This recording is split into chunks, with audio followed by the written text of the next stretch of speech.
Welcome back to the deep dive.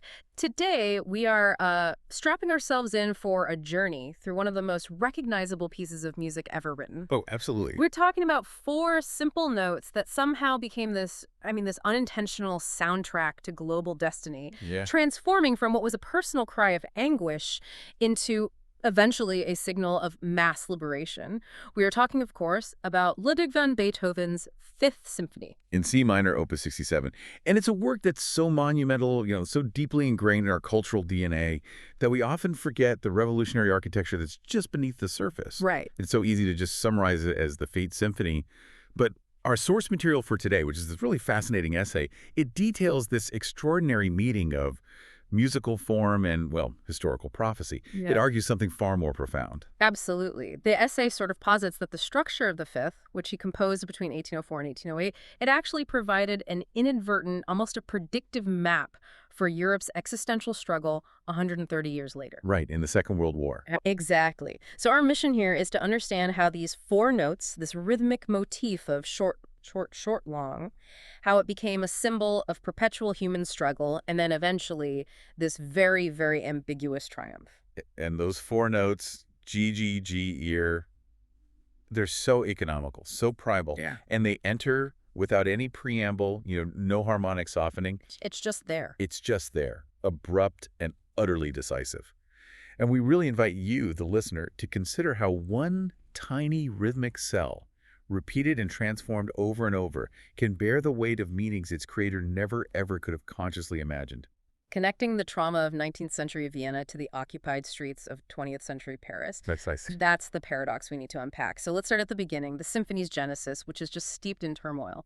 To really appreciate the power of that opening, you have to place Beethoven in, well, the crucible of creation. We're talking specifically about the years 1804 to 1808. Which was a period of overwhelming crisis for him. Well, completely, both internal and external. So internally, his world was literally collapsing. I mean, his most fundamental struggle, the inexorable deterioration of his hearing, was becoming a catastrophe. Yeah. The source material reminds us he'd already contemplated suicide years before this. He wrote about his despair in the Heiligenstadt Testament. He was wrestling not just with fate, but with this terrifying prospect of total isolation for a man whose entire life was sound. Exactly. And on top of that... Yeah, the dashed romantic hopes and this profound political disillusionment. For a little while, Beethoven, who is this ardent admirer of Republican ideals, he saw Napoleon Bonaparte as the great champion. The hero of the age. He even dedicated his Third Symphony, the Eroica, to him. He did. But by 1804, when Napoleon went and crowned himself Emperor of the French,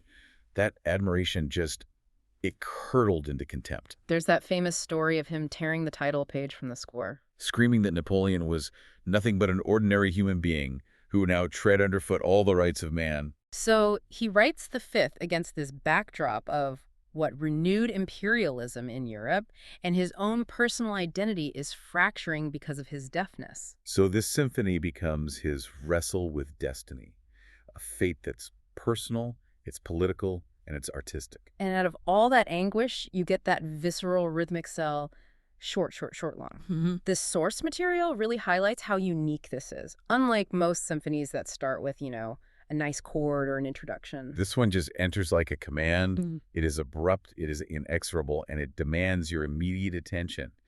It's the sound of an announcement that cannot be revoked. It's so primal. It really is. And this is where we get to that famous anecdote, the one attributed to him by his, let's say, dubious but effective friend, Anton Schindler. Right, the fate knocking at the door. That's the one. And we do have to be careful with Schindler. His reliability as a biographer is, well, it's often questioned, especially when he's trying to build the Beethoven myth. But let's just accept the phrase as a cultural truth for a second.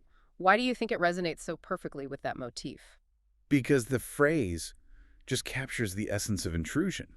It's perfect. The motif doesn't arrive as an invitation, it arrives as a demand. It's a disturbance. The status quo is over. The status quo is over. Whether that's the personal fate of deafness or the historical fate of war, it's an announcement that sets the entire symphony in motion. You have to confront it. Okay, now let's pivot to the really uncanny part. What the source describes as the exquisite irony and the almost supernatural coincidence. This is where it gets really strange. That four-note rhythm, Da-da-da-da-da. it perfectly corresponds to the letter V in Morse code. The synchronicity is chilling. It really is. We are talking about a message that was encoded decades before the language of the code even existed. The timeline is just, it's staggering. Samuel Morse was born in 1791. That's 3 years before Beethoven's career even really took off in Vienna. And the code itself wasn't developed for the telegraph until 1836. That's almost a decade after Beethoven's death. So this is what? A message just cast into the sea of time, waiting for the right moment, the right circumstance to be pulled out. It is the ultimate historical premonition. The source describes it beautifully as a message in a bottle, a rhythmic prophecy delivered completely by accident. And it waited. It waited until a global conflict required a symbol that was both universally accessible and just inherently defiant. And that moment came in 1941, during World War II, when the BBC was desperately looking for a call sign. A sonic symbol, yeah. Something that could pierce through all the Nazi jamming and relay hope to occupied Europe. The context here is just so critical. By 1941, the German Blitzkrieg had torn through Western Europe. Britain was basically standing alone. And moral support for resistance movements was absolutely paramount. The Allies adopted V for Victory. The British government even launched this whole V for Victory campaign. They needed an audio symbol for their broadcasts that could be instantly recognized. And easily tapped out. Or drummed, exactly. Yeah. And that's when they realized the coincidence. ... The opening of the fifth. It was a perfect rhythmic match. It seemed providential. So the BBC adopted the motif as the signature call sign for their European service broadcasts. So when listeners in occupied France or Poland or the Netherlands heard those four notes, They weren't just hearing a musical quote. They were hearing a coded promise. V is coming. Victory is coming. the potency of that as acoustic propaganda is fascinating. And the irony, I mean, the deep, delicious irony of it all. The irony is so rich, isn't it? Oh, Europe's greatest composer, a German, the embodiment of German artistic genius. becomes the voice of resistance against the Nazi regime. Exactly. The language of German art was used to undermine German tyranny. It bridged the gap between abstract classical music and this immediate existential struggle. It turned a symphony into an act of psychological warfare. It really did. And that transformation from abstract fate to concrete resistance, it's all contained right there in the music itself, especially in the violent architecture of that first movement. Okay, Blitzkrieg in sonata form. Let's break that down. Right. So if the genesis of the piece is defined by the shock of destiny, the first movement, the Allegro con brio fast, with vigor, it's defined by raw, relentless force. Not just aggression, though. The source calls it Blitzkrieg in sonata form. That's the key. Now, I get the parallel, but couldn't someone argue that the music is just depicting, general human struggle, not specifically mechanized warfare? How is this different from, say, Napoleon's infantry charges? That's an excellent question because the music is universal, but its structure is what makes the historical analogy so specific. Napoleon's armies, while devastating, they operated on a slower logistical scale. Right. The Blitzkrieg was defined by speed, by mechanized efficiency. And the Fifth's first movement, all 502 measures of it, is a study in what the source calls remorseless momentum. That rhythmic motif isn't just a theme, it's an engine. It refuses to dissipate. After that initial double knock, the motif is just woven into nearly every measure. It's in the strings, the winds, the full orchestra. It's everywhere. It operates like a perpetual war machine that just will not release its grip on your consciousness. And the timeline of 39 to 41, where the Nazis conquered Poland and France in, weeks? It reflects that same overwhelming speed. The music sounds purposeful, coordinated, and utterly unavoidable. And that kinetic violence is weaponized through the use of classical structure. This is where the technical deep dive gets really crucial. So sonata form. Right. Beethoven constructs his exposition in C minor. Classically, when the music moves to the secondary theme, it should offer contrast. A lyrical pause, a moment of rest. But Beethoven just shatters that expectation. He does. When the secondary theme arrives, this potentially gentler melody, the motif just keeps hammering away in the lower voices. It's called pulse. It's an insistent rhythm, pulsing beneath the surface like tank treads grinding forward, as the source puts it, or the sound of marching boots. So the sonata form, traditionally a platform for balance and duality, is turned into this engine of perpetual conflict. There is no escape, even when the key changes. So the familiar structure is used to depict this terrifyingly modern, ceaseless conflict. It's way beyond the polite skirmishes of earlier classical eras. And the terror only deepens in the development section. This part is described as harrowing in the analysis because Beethoven intentionally fragments the motif and just hurls it through these restless modulations, from C minor to F minor, G minor, then to distant unstable keys. That tonal disorientation, it must perfectly represent the psychological impact of the fog of war. It does. It represents that terrifying sense of things falling apart, where the established order, the harmonies you expect, are just abandoned. Nation after nation falls, and you, the listener, experience this sense of panic and confusion. But there's a specific crucial moment in the development, a moment of vulnerability. Yes. About two-thirds of the way through, the overwhelming fortissimo suddenly just collapses. It drops into sudden quiet. And the motif appears in these hushed, almost furtive exchanges between the winds and strings. So it's not rest, it's tension. Intense psychological tension. It sounds like combatants catching their breath, this exhausted regrouping before the next assault. The silence before the storm returns. Precisely. And when the recapitulation arrives, the moment that's supposed to bring resolution, Beethoven provides no such comfort. The motif comes back in C minor with even greater ferocity. And we have to talk about the oboe cadenza that appears here. Amidst this returning onslaught, there's this sudden, almost unbearably poignant solo. It's one of the most sublime and tragic moments in the entire repertoire. It's like a single human voice, pure, exposed, fragile, crying out against this mechanized catastrophe. It interrupts the machine. For a moment, it demands attention, but as the source emphasizes, that voice is quickly swallowed up again by the returning theme. It's humanity asserting itself, only to be overwhelmed. And the movement concludes not with a clean victory, but with just destruction. Brutal fortissimo chords ending in exhaustion. It perfectly mirrors the shock and helplessness felt across Europe as nation after nation fell. It's a depiction of shock and collapse. Which leads us out of the violence and into something very different. The transition from the kinetic violence of Movement 1 to the RE major of Movement 2 is jarring. If the first movement was the military assault, the second is described as static suffering. The long night of occupation. Exactly. It's marked andante con moto, so at a walking pace, with motion.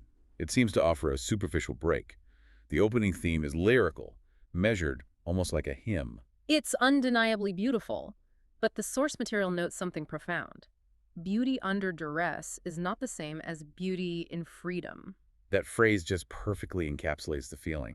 This beauty is perpetually shadowed by the memory of the first movement. The fear hasn't gone away, it's just gone underground. And the structure here is key to conveying that stasis. It's a double variation form built around two contrasting themes. How does that form reinforce the feeling of occupation? Well, the double variation structure means the themes are elaborated on, ornamented, but they don't develop linearly toward a clear goal, like in sonata form. The first theme is processional, almost like a funeral march. So the variations just prolong the suffering. They do. And the second theme, introduced by the clarinets and violas, is much more agitated. It rushes along with 16th notes, creating this powerful sense of suppressed anxiety. So you get the duality of life under occupation? Yes, the enforced surface calm, the processional theme, like curfews and checkpoints, versus the internal reality of constant nervous energy, the fear, the deferred resistance. This really is the music of subjugated Europe from 1940 to 1944. Life wasn't progressing, it was just being endured. Exactly. The source material talks about the temporal distortion. The music moves con modo, but it doesn't progress. Time is elastic, stretched thin by suffering. You're just circling back, unable to escape. Can you give us a specific example from the music that really illustrates that? There are moments where Beethoven uses dynamics to achieve this. One variation is rendered so delicately, using what the source calls gossamer orchestration, that it almost vanishes. It becomes pianissimo, nearly inaudible. And that quietness isn't peaceful. Not at all. It's the fragile, vanishing nature of hope, like a memory of peacetime just fading under the weight of the present. It's quiet desperation. And yet there are moments where the music suggests a breaking point is near. Yes, the orchestra builds to this internal rebellion, a fortissimo climax. It's a moment of defiant hope, maybe a small act of sabotage. But if you listen carefully, it just subsides back into resignation. The brass fanfares that appear. They sound martial, they assert power, but they lead nowhere. They can't break the stalemate. They reflect those early, heroic, but ultimately localized resistance efforts that failed to dislodge the occupiers. So the feeling at the end of the second movement is just endurance, but with no end in sight. It just fades out in quiet ambiguity. It's not resolved or unresolved. It's merely suspended. It is the sound of a people trapped, waiting for a dawn they can't yet see. And if the second movement left us trapped, the third, the scherzo, gives us the first real signs of a way out. We are plunged back into C minor, but the character has shifted entirely. It's not the overt violence of the first movement. It's something secretive. The source calls it furtive energy, of something moving in darkness, gathering strength. And that opening theme, played by the cellos and double basses, is this stealthy, climbing figure. It's a determined sound, but it's hushed. This isn't the military machine anymore. This is conspiracy. This is resistance forming in the shadows. It's the complete subversion of a traditional scherzo. Instead of being light and playful, Beethoven's is mysterious, almost sinister in its creeping determination. It sounds like an underground network, clandestine communication, secret meetings. And we should look at the architecture. It's usually in ABA form. And the central B section, the trio, provides a contrast. Here, the trio gives us a momentary C major respite of fugue. Presented by the heavy instruments, the cellos and basses. Right, and a fugue is complex, intellectual. It's not a light, rustic dance. This fugue is earthbound, heavy, as the source says. It's the work of people grappling with serious ideas, the plans, the logistics of resistance. So it never achieves true lightness. The gravity of the struggle is always there. And when the scherzo section returns, it's even more subdued, hushed to almost a whisper. And this leads us to what the source calls the unprecedented move in symphonic literature, the transition. This 44-measure transition, Yeah. it's just agonizing. It's arguably the single most important psychological moment in the entire work. Beethoven doesn't just end the scherzo, he begins this sustained, incredibly slow crescendo, holding it pianissimo for a remarkable length of time. So how does he achieve that unbearable tension musically? He isolates the elements. The strings are playing a persistent rhythmic pulse. The four-note motif. It returns, but not with the force of fate. It's softened, played pizzicato plucked. It sounds exactly like a heartbeat, or a coded message being tapped out in the dark. The resistance heartbeat. Absolutely. And above this pulse, the timpani enter. They sustain this long roll on the note C, barely audible at first, but gradually inexorably growing louder. The historical clock, ticking towards 0 hour. The build represents the gathering storm. We can connect this transition so vividly to the years 1942 to 1944. The period of accumulating forces and unified will. That's the perfect parallel. The quiet pizzicato pulse is the hidden activity. Partisan bands in the forests of Belarus, the French resistance publishing clandestine newspapers. And the timpani roll is the material preparation. Allied forces building the invasion fleet, stockpiling supplies, training millions of soldiers in camps across Britain. The psychological moment is perfect. You, the listener, having endured the fear and the stagnation, you experience this crescendo as this irresistible force. The tension builds from a whisper to a rumble to thunder. The collective will is gathering, and the release is inevitable. And he delays it for so long that it becomes almost unbearable. You have to earn the resolution. And when that tension is finally released, it has to be nothing short of volcanic. And the release, when it comes in the finale, is one of the most powerful explosions in all of music. After all that darkness, the orchestra just surges into C major fortissimo. The triumphant major mode twin. The transformation is absolute, ecstatic, and blindingly bright. It is the sound of liberation itself, the breaking of chains. And Beethoven ensures the impact is overwhelming by dramatically expanding his forces. He brings in instruments rarely, if ever, used in the classical symphony before this moment. 3 trombones, a piccolo, and a contrabassoon. What do they add? The source material underlines the dramatic impact. The 3 trombones, previously associated with church music or the supernatural in opera, lend a quality of the sublime. Like the triumph is sanctioned by a higher power. Exactly. The piccolo adds a piercing, bright quality like a shaft of pure sunlight, and the contrabassoon reinforces the bass line with unprecedented power. This isn't just an orchestra playing a tune, it's a declaration. And the main theme is blazingly direct. It's a march that surges forward. This is major mode certainty replacing minor mode doubt. It's action replacing passivity. And this corresponds perfectly to the historical imagery of 1944 and 45. Parisians dancing in the streets, Dutch citizens embracing Canadian soldiers, flowers on tanks. It is the idealized sound of victory. The historical ideal, yes. But here we have to acknowledge, as the source does, that this is not naive triumphalism. Beethoven, who understood conflict so deeply, knows that victory has to carry the scars of the struggle. So how does the music make sure we remember the cost? In the development section of this finale, he briefly, shockingly, returns to C minor. And what comes back with it? The four-note fate motif. It's a sonic double take. A potent reminder that the forces of aggression are not permanently defeated. They're still present, still dangerous. The darkness isn't just a memory, it's a potential reality. The triumph is conditional. And then there's the famous coup de théâtre, the moment three-quarters through where the flow is interrupted by a mysterious complete pause. The music drops to pianissimo, and fragments of the scherzo theme return. The theme of the underground, the occupation. It's like a memory or a nightmare interrupting the celebration. It forces you to ask, was the victory premature? Has the darkness returned? But the answer is emphatic. Decisive. The C major theme returns even more forcefully than before. Doubt is vanquished, and the coda begins. And the coda is described as pure, unrestrained jubilation. It just goes on and on, far beyond conventional proportions. He seems unable to stop celebrating. He needed to release all that accumulated tension from the first three movements. It is excessive, overwhelming, glorious. The C major tonic chord is hammered out repeatedly. The timpani thunder, the brass blaze, the strings race in ascending scales. It is the definitive sound of finality, sealed by those final six hammer blow chords. And so we've completed the journey from the knock of fate to the blaze of liberation, but the history of the 20th century reminds us that the narrative arc of the symphony is maybe too perfect for the reality of human affairs. And this is the crucial pivot point. This is where the historical narrative complicates the musical triumph, and where the ambiguous nature of Beethoven's victory gains this profound resonance. We have to bring in Winston Churchill's melancholy observation from his war memoirs. That devastating phrase that just cuts through all the celebratory noise of 1945. What the Allies fought so hard to win in war, they lost in peace. It's a line that's just devastating in its brevity and its truth. The unambiguous, clear moral clarity of fighting fascism. It dissolved almost instantaneously into the painful complexities and moral ambiguities of the Cold War. The celebration barely lasted months before the seeds of the next conflict were visibly growing.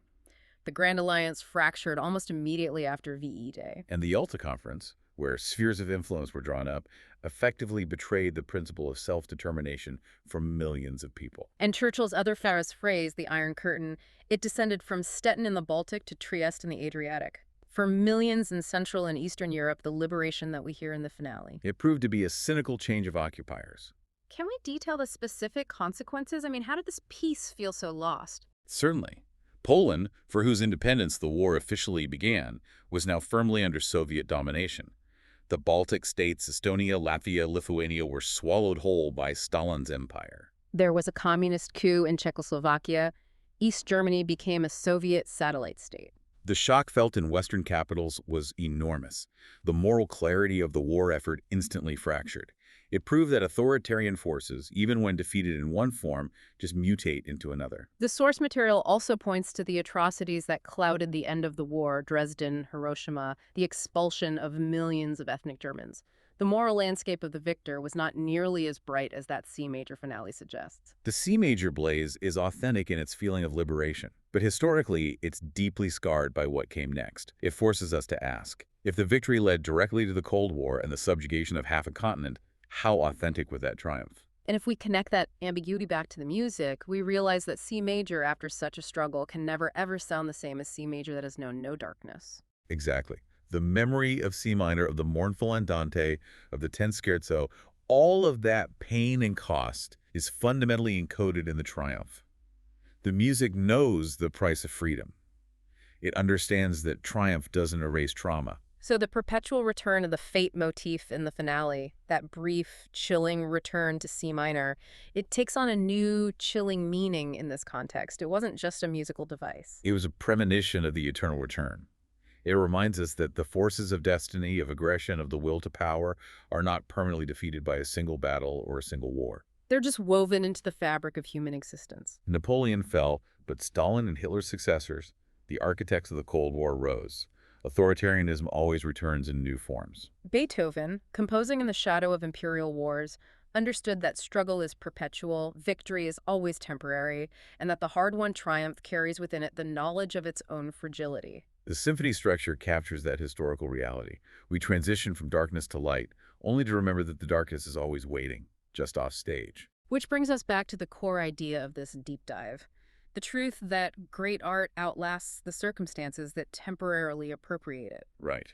While the symphony was deployed masterfully as a symbol during the D-Day campaign, the meaning of the music far transcends that one historical moment. The symphony's architecture, from the shock of the fate motif to the static suffering, the gathering of strength, and the blazing finale, it's not just a map of WWII, it's a map of the human condition itself. It's the map of any struggle against overwhelming odds. It mapped Beethoven's own internal battle against deafness and despair. It's the struggle of the artist against tyranny, of conscience against expediency, of hope against bitter historical experience. So when the BBC chose the Fifth as their call sign in 1941, they weren't just relying on a political slogan, they were tapping into what Beethoven had always known. That the fate knocking at the door is not merely personal fate, but historical fate, that inescapable confrontation with forces larger and more powerful than ourselves. And the profound message of the work is its enduring power. It affirms that human beings are capable of enduring darkness, gathering strength in that darkness, and fighting their way back to the light. Even while carrying the knowledge that the struggle is never, ever permanently won. The resolution we get in art, that C major blaze, the overwhelming cadence, can only imperfectly approximate resolution in history. As Churchill observed, the clarity of the musical triumph gave way to the messy, compromised piece. The final cadence is certain. The hammer blows seal the conclusion. But we, the listeners, walk away carrying the memory of the scherzo's quiet heartbeat, the pain of the andante, and the knowledge that the fate motif is always ready to return. It's a reminder that liberty requires perpetual vigilance. History, then, is not a neat narrative with a final definitive cadence. It's an ongoing, complex symphony. Exactly. Beethoven gives us the score, outlining the movement from struggle to potential triumph, but we have to perform it ourselves. In our own time, with our own struggles, our own resistance, and our own perpetually hard-won victories. So, those four notes, they continue to knock at the door of every generation. Will we answer with resignation, or with the determination to transform suffering into art, darkness into light, and mere fate into the pursuit of freedom? That is the powerful question the Fifth Symphony, in all its complexity, leaves us with. We hope this deep dive has given you a renewed appreciation and a new context for listening to this monumental masterpiece. Go back and explore the Fifth Symphony, not just as music, but as an encoded map of the human journey against destiny. Until next time.